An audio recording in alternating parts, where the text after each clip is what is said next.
Friends, welcome to my channel. तो आज हम बात करेंगे government of India ministry of defence में टोटल 97 पोस्ट रिलीज की गई है। जूनियर हिंदी ट्रांसलेटर की, सब डिविजनल ऑफिसर की एंड हिंदी टाइपिस्ट की। इसके जो अप्लाई करने का मोड है वो ऑफलाइन है और इसकी जो लास्ट डेट रहेगी वो 1 जनवरी 2022 होगी। ये जो वैकेंसीज है ये government of India ministry of defence की वैकेंसी है, जैसे कि इन्होंने बताया था। ये जो वैकेंसी रहेगी आपकी जूनियर हिंदी ट्रांसलेटर की है। जो सेकंड वैकेंसी सब डिविजनल ऑफिसर ग्रेड 2 की रहेगी और जो थर्ड वैकेंसी है वो हिंदी टाइपिस्ट की है। इन द ऑफिस ऑफ, इन्होंने बताया कि defence state organisation government of India ministry of defence में रहेगी जो आपकी है। देन यहाँ पे इन्होंने पोस्ट वाइज दे रखी है कि कौन सी पोस्ट है, क्या उसका पे स्केल रहेगा, कौन सी उसकी वैकेंसी है, कौन कौन सी कैटेगरी में है। और उसके अलावा यहाँ पे एज दे रखी है कि उसमें जो टोटल एज है वो कितनी मांगी गई है। फर्स्ट यहाँ पे हम बात करेंगे जूनियर हिंदी ट्रांसलेटर की वैकेंसी है। इसमें जो आपका पे स्केल रहेगा वो 9300 से 34,800 के बीच रहेगा, यानी 9300 से लेकर 34,800 के बीच आपकी सैलरी रहेगी। और जो ग्रेड पे रहेगा वो 4200 रुपये रहेगा। इन्होंने ये बताया कि जो इन्होंने पे स्केल इसमें बताया हुआ है ये 7 लेवल 6 के अकॉर्डिंग है, पे मैट्रिक्स के। देन यहाँ पे इन्होंने बताया कि टोटल इसमें जो वैकेंसीज है वो 7 है और इसमें जो अनरिजर्व कैटेगरी की 5 है। यहाँ पे जो है ईडब्ल्यूएस कैटेगरी की 2 है। और यहाँ पे इसके अलावा इन्होंने बताया कि ईएसएम कैटेगरी की बताई है फिजिकल हैंडीकैप की। यहाँ पे जैसे इन्होंने बताया कि जो फिजिकल हैंडीकैप डीएनडी में है उसकी रहेगी एक ही वैकेंसी है। यहाँ पे एज बताई है, इसमें जो आपकी एज मांगी गई है वो 18 से 30 साल के बीच में होनी चाहिए। और ये एज जो आपकी काउंट की जाएगी 15 जनवरी 2022 तक काउंट की जाएगी। देन यहाँ पे इसमें जो सेकंड वैकेंसी है सब डिविजनल ऑफिसर ग्रेड 2 की रहेगी। इसमें जो आपकी सैलरी रहेगी वो 5200 से लेके 20,200 के बीच रहेगी और आपका जो ग्रेड पे होगा वो 2400 होगा। इसमें जो टोटल वैकेंसी आपकी है वो 89 वैकेंसी है, जिसमें से अनरिजर्व कैटेगरी की 36 है, ओबीसी की 23 है, एससी कैटेगरी की 10 है और एसटी की 4 है और जो ईडब्ल्यूएस कैटेगरी की है उसकी 16 है। इसके अलावा यहाँ पे इन्होंने दे रखी है जो एक्स सर्विस मैन की रहेगी वो 9 रहेगी और जो फिजिकली हैंडीकैप है यहाँ पे इन्होंने उसके दे रखे एबीसी, तो आपने देख लेना नीचे जाके। इसमें जो ए कैटेगरी के रहेंगे उसकी 2 रहेंगी और जो डी एंड ई कैटेगरी की है उसकी 1 वैकेंसी है। और इसमें जो आपकी एज मांगी गई है वो 18 से 27 साल के बीच में होनी चाहिए आपकी जो एज है। देन यहाँ पे जो थर्ड वैकेंसी रहेगी वो हिंदी टाइपिस्ट की है और इसमें जो आपकी सैलरी इन्होंने बताई है वो 5200 से लेके 20,200 के बीच में होनी चाहिए। और आपका जो ग्रेड पे रहेगा यहाँ पे इन्होंने जैसे बताया 1900 रहेगा। और इसमें टोटल आपकी एक वैकेंसी है, वो जो एक वैकेंसी है वो ईडब्ल्यूएस कैटेगरी की यानी इकोनॉमिक वीकर सेक्शन की रहेगी। और इसमें जो एज मांगी गई है वो 18 से 27 साल के बीच में होनी चाहिए। जैसे इन्होंने बताया कि जो ये है, जैसे यहाँ पे बताया कि ये स्केल ऑफ पे आपके जो पे मैट्रिक्स इन्होंने बताया वो 6 सीपीसी के अकॉर्डिंग है और जो अभी रिवाइज किए गए हैं वो 7th के अकॉर्डिंग आपके जो है रिवाइज किए गए हैं। देन यहाँ पे इन्होंने इसकी एजुकेशनल क्वालिफिकेशन बता रखी है फॉर जूनियर हिंदी ट्रांसलेटर के लिए, यानी इसके लिए बता रखी है। फर्स्ट इन्होंने लिखा है कि मास्टर डिग्री होनी चाहिए किसी भी रिकॉग्नाइज यूनिवर्सिटी से इन हिंदी या इंग्लिश होनी चाहिए एज अ जो इसमें एज अ कंपल्सरी सब्जेक्ट होना चाहिए या फिर इलेक्टिव सब्जेक्ट होना चाहिए और as a medium of examination degree level पे। देन यहाँ पे इन्होंने जो सेकंड मांगी ये मास्टर डिग्री होनी चाहिए रिकॉग्नाइज यूनिवर्सिटी से होनी चाहिए इन एनी सब्जेक्ट, मतलब किसी भी सब्जेक्ट में other than Hindi and English में, विद हिंदी इसी इंग्लिश या हिंदी या इंग्लिश मीडियम में होनी चाहिए या उसके रिवर्स इंग्लिश या हिंदी मीडियम में होनी चाहिए as a compulsory subject elective subject लिखा हुआ है। देन डिग्री लेवल पे कोई भी इसमें होना चाहिए। देन यहाँ पे इन्होंने जो थर्ड दिया है कि मास्टर डिग्री किसी भी रिकॉग्नाइज यूनिवर्सिटी से होनी चाहिए इन एनी सब्जेक्ट, जो हिंदी इंग्लिश मीडियम होना चाहिए other than Hindi English medium से, या फिर Hindi English as a compulsory subject होना चाहिए, इलेक्टिव सब्जेक्ट होना चाहिए। देन यहाँ पे इसके अलावा इन्होंने बोला है कि आपकी जो बैचलर डिग्री होनी चाहिए या फिर बैचलर डिग्री होनी चाहिए फ्रॉम रिकॉग्नाइज यूनिवर्सिटी से होनी चाहिए with Hindi and English as a compulsory elective subject, या तो इन दोनों में से मीडियम में से कोई होना चाहिए या अदर देन लिखा कि इलेक्टिव या ऐसा कुछ होना चाहिए in translate of Hindi to English होना चाहिए उसका वाइस वर्सा, या फिर आपके पास 2 years का एक्सपीरियंस होना चाहिए of translate work from Hindi to English और इंग्लिश टू हिंदी। यानी इन्होंने स्पेशली बोला इसमें इंग्लिश और हिंदी आपके मेन रहेगा, वो नहीं होने चाहिए इन सेंट्रल या state government of India undertaking में। देन सेकंड इन्होंने जो एजुकेशनल क्वालिफिकेशन मांगी है सब डिविजनल ऑफिसर 2 के लिए जो है लिखी कि आपकी जो है मैट्रिकुलेशन पास होनी चाहिए किसी भी रिकॉग्नाइज बोर्ड से। इसके अलावा आपके पास डिप्लोमा या कोई सर्टिफिकेट होना चाहिए रजिस्टर्ड या रिकॉग्नाइज इंस्टीट्यूट का इन सर्वेइंग में या फिर ड्राफ्टमैनशिप सिविल में होना चाहिए। आपका जो डिप्लोमा या सर्टिफाइड कोर्स है वो 2 साल से कम का नहीं होना चाहिए, इससे ज़्यादा का ही होना चाहिए। अगर आपका 1 साल का तो आप इसके लिए अप्लाई नहीं कर सके, लेकिन not less than 2 years, 2 years से लेस देन नहीं होना चाहिए। देन यहाँ पे इन्होंने थर्ड वैकेंसी दे रखी है educational qualification for Hindi typist की। तो इसके लिए इन्होंने जो मिनिमम क्वालिफिकेशन मांगी है मैट्रिकुलेशन होनी चाहिए या फिर उसके क्लाइंट पे कोई भी एग्जामिनेशन होनी चाहिए फ्रॉम रिकॉग्नाइज स्कूल या बोर्ड से होना चाहिए। फर्स्ट इन्होंने ये, सेकंड इन्होंने लिखा कि आपकी जो स्पीड है वो टाइप पर मतलब टाइप राइटिंग की हिंदी में वो 25 वर्ड पर मिनट से कम कम में नहीं होने चाहिए, लेकिन कि आपकी जो मिनिमम है इतनी होनी चाहिए, इससे कम नहीं होनी चाहिए, तो आप इसके लिए अप्लाई नहीं कर सकते। देन यहाँ पे इन्होंने एग्जाम पैटर्न दे रखे हैं, वैकेंसी वाइज दे रखे हैं कि आपकी पोस्ट वाइज कौन कौन सी है। फर्स्ट इन्होंने देख के जूनियर हिंदी ट्रांसलेटर का लिखे कि आपका जो है 200 मार्क्स का एग्जाम होगा for of junior Hindi translator के लिए। लिखे कि जो आपका इसके एग्जाम के लिए इसमें आपसे टोटल 120 जो है ऑब्जेक्टिव टाइप क्वेश्चन पूछे जाएंगे, जो जिसमें आपसे पूछे जाएंगे जी के, जनरल इंग्लिश के, जनरल नॉलेज के, हिंदी ग्रामर के और ट्रांसलेशन रिलेटेड क्वेश्चन पूछे जाएंगे। इसके अलावा आपके जो डिस्क्रिप्टिव टेस्ट होगा उसमें आपके क्वेश्चन पूछे जाएंगे, जिसमें आपको इंग्लिश टू हिंदी और हिंदी टू इंग्लिश ट्रांसफर करना होगा, और आपकी जो मतलब आपको जो है उसमें ट्रांसलेशन करना होगा। और जो आपकी ड्यूरेशन रहेगी एग्जाम की वो यहाँ पे लिखा है टोटल 2 आवर्स की रहेगी। यहाँ पे इन्होंने लिखा है 200 का आपका क्वेश्चन, आपका जो है मतलब मार्क्स का क्वेश्चन पेपर होगा, आपका एग्जाम होगा, और आपका जो इसमें टाइमिंग दी जाएगी वो 200 की दी जाए 2 आवर्स की दी जाएगी। देन यहाँ पे सेकंड लिखे 5th के लिए सब डिविजनल ऑफिसर 2 के लिए लिखे है कि एग्जाम पैटर्न क्या होगा। इसमें आपसे जो है 2 आवर्स की एग्जाम की ड्यूरेशन रहेगी और 150 मार्क्स का आपका रिटर्न एग्जाम होगा। आपके दोनों लैंग्वेज में होगा, जैसे इन्होंने बताया कि हिंदी और इंग्लिश दोनों में होगा। और लिखे कि जो टेस्ट आपके होगा उसमें 100 क्वेश्चन पूछे जाएंगे, जिससे लिखा हुआ है इन्होंने कि 100 होंगे टेक्निकल नॉलेज के, 25 होंगे आपके जीके या जी जनरल नॉलेज या जनरल एप्टीट्यूड के होंगे, जनरल इंग्लिश के आपके 25 मार्क्स के होंगे। जैसे इन्होंने बताया 150 होंगे, इन्होंने यहाँ पे दे रखी है कि ब्रेकेज में दे रखे हैं 100 आपके टेक्निकल नॉलेज से होंगे, जैसे बताया था। देन आपके जीके और यहाँ पे जनरल एप्टीट्यूड से 25 होंगे, जनरल इंग्लिश से आपके 25 होंगे। लिखे कि जो भी इसमें होंगे शॉर्ट लिस्टेड होंगे उन्हीं कैंडिडेट को बुलाया जाएगा। देन लिखे कि स्किल टेस्ट आपका नेक्स्ट डे होगा आपके रिटर्न एग्जाम के। इसके अलावा आपको जो इसमें सेकंड एग्जाम आपका जो भी रिटर्न टेस्ट में इसके शॉर्ट लिस्टेड होंगे उन्हें इसके स्किल टेस्ट के लिए बुलाया जाएगा और वो उन्हें क्लियर करना होगा। देन थर्ड इन्होंने जो बताया exam pattern for Hindi typist के लिए, लिखे कि सिलेक्शन ऑफ हिंदी बेस जो मार्क्स उनके ऑब्टेन किए रिटर्न टेस्ट में उसके बेस पे होगा। और इसमें भी आपके जो ऑब्जेक्टिव टाइप क्वेश्चन पूछे जाएंगे 100 मार्क्स के होंगे, और इसमें आपका जो रिटर्न टेस्ट होगा हिंदी लैंग्वेज के, जनरल इंग्लिश के, जनरल अवेयरनेस के, हिंदी ग्रामर के, मेंटल एबिलिटी के क्वेश्चन पूछ जाएंगे। और आपकी जो टाइमिंग रहेगी उनके 2 आवर्स की रहेगी। द ड्यूरेशन स्किल टेस्ट की रहेगी आपकी 10 मिनट्स की रहेगी, जो आपके कंप्यूटर पे होगी। इसमें जैसे इन्होंने बताया था कि ये हिंदी टाइपिस्ट का है, तो स्किल टेस्ट आपको क्वालिफाई नेचर का होगा, वो आपको क्वालिफाई ही करना है। और आपका जो स्किल टेस्ट होगा वो नेक्स्ट डे होगा। आपके रिटर्न एग्जाम अगर आप क्लियर कर लेते हैं उसमें शॉर्ट लिस्टेड हो जाते हैं तो आपको स्किल टेस्ट के लिए बुलाया जाएगा। देन यहाँ पे इन्होंने इसके अलावा एज रिलैक्सेशन बताइए कैटेगरी वाइज कौन कौन सी मतलब किस किस को एज रिलैक्सेशन रहेगी। जो ओबीसी से बिलोंग करते हैं उन्हें 3 इयर्स की रिलैक्सेशन रहेगी, जो SC ST से उन्हें 5 इयर्स की रहेगी, जो फिजिकली हैंडीकैप्ड है उन्हें 10 इयर्स की लगेगी। अगर वो ओबीसी कैटेगरी से हैं तो 13 इयर्स हो जाएगी, अगर वो SC ST से है तो 15 इयर्स हो जाएगी। इसके अलावा एक्स सर्विसमैन जो अनरिजर्व और जनरल कैटेगरी से हैं उनकी 3 इयर्स रहेगी, जो उनकी मिलिट्री सर्विस के डिडक्शन के बाद रहेगी, और ये आपके एप्लीकेशन की रिसिप्ट की लास्ट डेट तक काउंट होगी। अगर वो ओबीसी से हैं तो उन्हें 6 इयर्स की रिलैक्सेशन रहेगी, अगर वो SC ST से है तो उन्हें 8 इयर्स की रहेगी। इसके अलावा यहाँ पे उन्होंने दे रखे central government civilian employ unreserve category के, यहाँ पे उनकी जो लिखा हुआ है कि अप टू 40 इयर्स है, अगर वो ओबीसी से बिलोंग करते हैं तो अप टू 43 इयर्स, अगर वो SC ST से करते हैं तो अप टू 45 इयर्स लिखा हुआ है। इसका लिखे कि ये जो आपकी पोस्ट है ये ऑल इंडिया सर्विस लाइबिलिटी है, मतलब जो कैंडिडेट है जो भी इसके लिए सिलेक्टेड होते हैं उन्हें इंडिया में कहीं भी मतलब उनकी जो अपॉइंटमेंट की जा सकती है। देन उन्होंने यहाँ पे लिखे कि जो भी इसके लिए सेंट्रल या गवर्नमेंट एम्प्लॉई अगर वो कहीं पे काम कर रहे हैं और वो इस पोस्ट के लिए अप्लाई करना चाहते हैं तो उन्हें प्रॉपर चैनल के थ्रू करना होगा। उन्होंने एक NOC भी मतलब जब भी उनका डिमांड होगी तो उन्हें एज या इंटरव्यू वगैरह होगा तो उन्हें अपना NOC सर्टिफिकेट वहाँ पे जमा करवाना होगा। इसके अलावा लिखे कि जो एप्लीकेशन है इन्होंने जो प्रिस्क्राइब फॉर्म आपका दिया होगा उसमें आपने सेंड करना है, और वो यहाँ पे लिखे कि सिर्फ ऑर्डिनरी पोस्ट के थ्रू करना है, किसी अदर मोड से नहीं करना है, ना स्पीड पोस्ट ना ऑर्डिनरी पोस्ट के थ्रू करना है। इन एन एनवेलप में लिखे कि उस पर मेंशन होनी चाहिए application for the post of junior Hindi translator या सब डिविजनल ऑफिसर ग्रेड 2 या हिंदी टाइपिस्ट, उसके ऊपर लिखना है आपने जब भी आपका एनवेलप होगा। और जो एड्रेस इन्होंने सेंड करना है वो इन्होंने दिया हुआ है the principal director defence state southern command near ECHS polyclinic Gondwa road Pune Maharashtra 411040, इस एड्रेस पे सेंड करना है। और लिखे कि कैंडिडेट को जो अपना एप्लीकेशन फॉर्म सेंड करना है with admit card duly field, जो भी उसमें एप्लीकेशन फॉर्म है उसके साथ अपना एडमिट कार्ड भी करना है जो इन्होंने दिया होगा। अफिक्सिस रिसेंट पासपोर्ट साइज, उसमें जो आपकी फोटो अटेस्टेड होनी चाहिए, लिखे कि फोटो ड्यूली सेल्फ अटेस्टेड होनी चाहिए।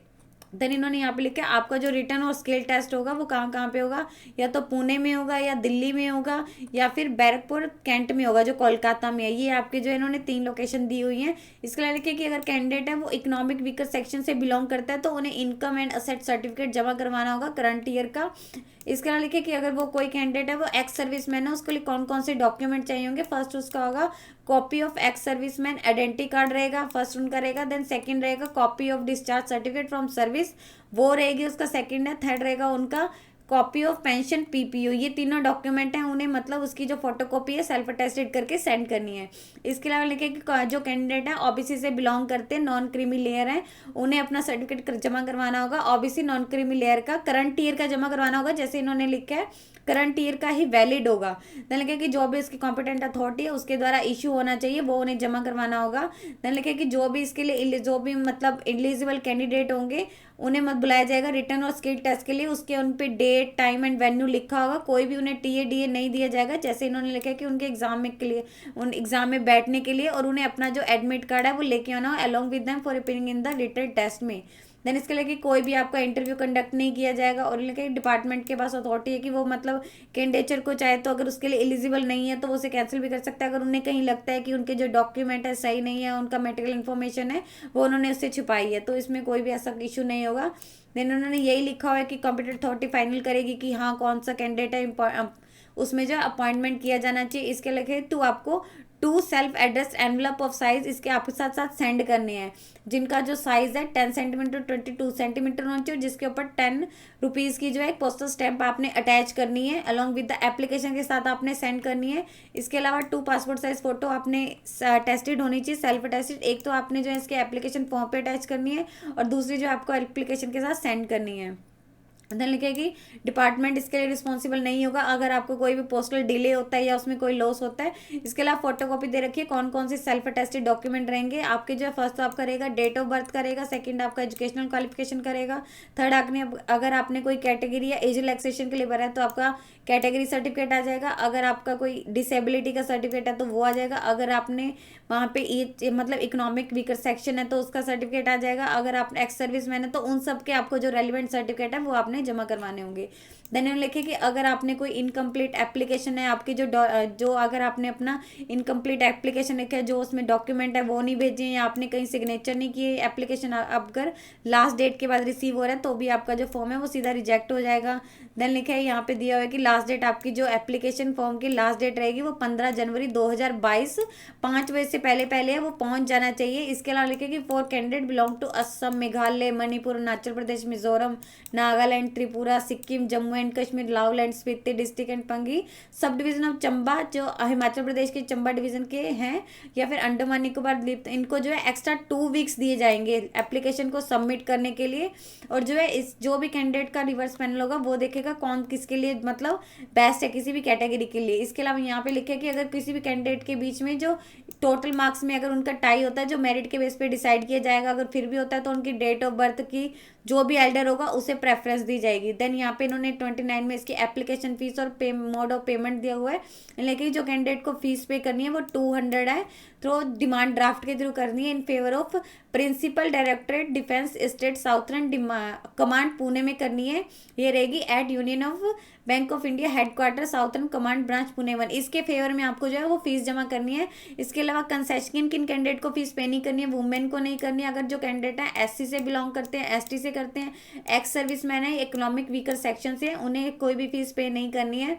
देन लिखे है कि अगर जो भी एप्लीकेशन है अगर उन्होंने अपने जो है उनकी जो फीस है उन्होंने डिपॉजिट कर दी है बट स्टिल उन्होंने नहीं किया तो उनका जो है कंसीडर नहीं किया जाएगा एप्लीकेशन और सीधा रिजेक्ट कर दिया जाएगा। देन इसके लगे कि अगर आपने फीस एक बार पे कर दिया तो वो नॉन रिफंडेबल रहेगी किसी भी सर्कमस्टांटिस में, ना ही उसे किसी भी अदर एग्जामिनेशन या सिलेक्शन में एडजस्ट किया जा सकता है। देन यहाँ पे लिखे कि आप जो इसका एप्लीकेशन फॉर्म है वो यहाँ पे इन्होंने वेबसाइट्स दी हुई हैं, यहाँ से जाके डाउनलोड कर सकते हैं। जैसे यहाँ पे इन्होंने दिए director general defence state new Delhi, NIDM की दे रखी है, कंटोनमेंट बोर्ड पुणे की दे रखी है, कंटोनमेंट बोर्ड दिल्ली की दे रखी है एंड यहाँ पे बैरकपुर की दे रखी है, आप यहाँ से जाके चेक कर सकते हैं। इसके अलावा इन्होंने नोट लिखा है कि कैंडिडेट को मतलब रिक्वेस्ट की जाती है कि अगर वो इसकी जो ऑफिशियल वेबसाइट है चेक करते रहें, किसी भी न्यू अपडेट के लिए।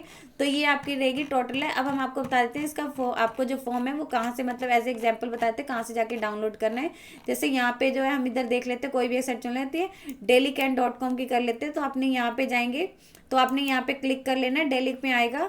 तो यहाँ पे आप जगह से ही जाएंगे तो यहाँ पे रिक्वायरमेंट की ऑप्शन आ जाएगी, आप रिक्वायरमेंट पे क्लिक करेंगे तो वहाँ पे जो है ऑप्शन खुल जाएगा, आप वहाँ पे जाएंगे तो इसका फॉर्म ओपन हो जाएगा। जैसे यहाँ पे आ रहा है, आपने इसे क्लोज कर देना है। देन यहाँ पे आ रहा है requirement for the post of junior and sub divisional, and यहाँ पे आप इसे खोलेंगे तो यहाँ पे आप लिख देना क्लिक, यहाँ पे क्लिक करेंगे तो यहाँ पे आ जाएगा आपका एडवर्टीजमेंट। अगर आप इसमें एडवर्टीजमेंट इंग्लिश में देखना चाहते हैं तो आप इस पर क्लिक कर दीजिएगा, अगर आप हिंदी में देखना चाहते हैं तो यहाँ पे क्लिक कर दीजिएगा। अगर आप अपना एप्लीकेशन फॉर्म है, यहाँ पे लिखा है कि एडमिट कार्ड जो भी उसमें है, अगर आप यहाँ पे अलग अलग दे रखा है, जैसे जूनियर हिंदी ट्रांसलेटर का अलग है, हिंदी में अलग है और इंग्लिश में अलग है, और वैकेंसी वाइज अलग अलग है। तो आप यहाँ से जाके चेक कर सकते हैं। जैसे मैं यहाँ पे जूनियर हिंदी ट्रांसलेटर का कर लेती हूँ कि हाँ आपने इसे ओपन किया तो यहाँ पे ये ओपन हो गया है। तो आप यहाँ पे जाके चेक करेंगे तो ये यहाँ पे फॉर्म ओपन हो गया कि application for the post of junior translation के लिए। Then name of examination centre, आप कौन सा चूज करना चाहते हैं वो आप यहाँ पे बता सकते हैं कि हाँ मैं ये चूज करना चाहता हूँ। देन यहाँ पे आ जाएगा आपका नेम ऑफ कैंडिडेट, यहाँ पे लिखना है। ऑनलाइन कैपिटल लेटर, आपने सिर्फ ये कैपिटल लेटर्स में लिखना है। यहाँ पे आपकी जो पासपोर्ट साइज फोटो आ जाएगी, ड्यूली सेल्फ अटेस्टेड होनी चाहिए। यहाँ पे आपने फोटो लगा देनी है जो सेल्फ अटेस्ट, उस पर सिग्नेचर कर देनी है। देन लिखे कि चूज एनी वन सेंटर, आपने एक ही सेंटर चूज करना है यहाँ से, पुणे कैंट में से, दिल्ली कैंट में से और बैरकपुर कैंट में से। तो आपने एक यहाँ पे लिख देना, आप जिसको भी चूज करना चाह रहे हैं। यहाँ पे कोई ऐसी प्रेफरेंस नहीं है, सिर्फ आपको एक ही चॉइस दी गई है, वो आपने यहाँ पे लिख देनी है, बेस्ट ऑफ योर चॉइस लिख सकते हैं। देन यहाँ पे father name and husband name आ जाएगा, जो भी आपने लिखना है उसके ऊपर टिक करके यहाँ पे उसके आगे डिटेल्स लिख देनी है। देन परमानेंट पोस्टल एड्रेस आ जाएगा, पिन कोड लिखना है उसमें आपका, यहाँ पे आपका पूरा एड्रेस आ जाएगा, पिन कोड भी लिखना है आपने, और उस आपका जो है मोबाइल नंबर आ जाएगा और ईमेल आईडी भी आपने यहीं पे लिखनी है।